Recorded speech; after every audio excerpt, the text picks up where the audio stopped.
Ако не си милионер, директно спирай това видео.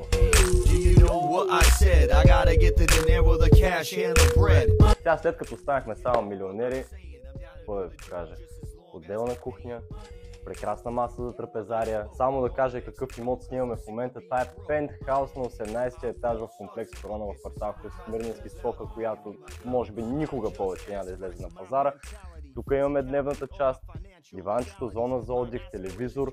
Продължаваме напред. Апартаментът е оборудван. Пентхаусът е оборудван с 3 спални, като тук по целият коридор има гардероби. Това тук не е гардероб.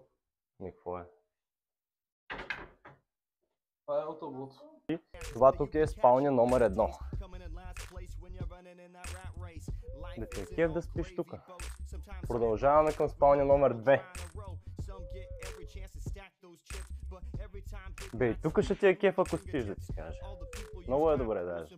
Отново целият коридор е оборудван с един голям граден гардероб. Тук имаме една баня с туалетна, ще пусна кадри малко по-късно. И тук влизаме в мастер бедрума, където имаме не една, а 2 гардеробни, една срещу друга. И сами може да видите пространството, с което разполага. А и сега ще ви кажа какво е скрито тук. Собствена баня с туалетна, от която имате гледка към целият град Пловдив.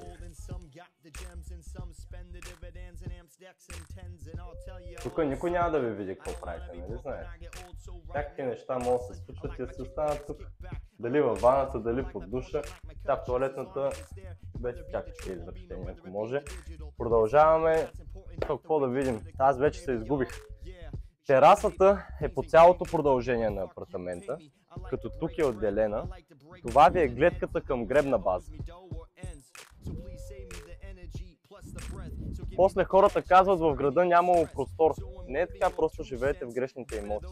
Сега излизаме на терасата, която е към всекидневната.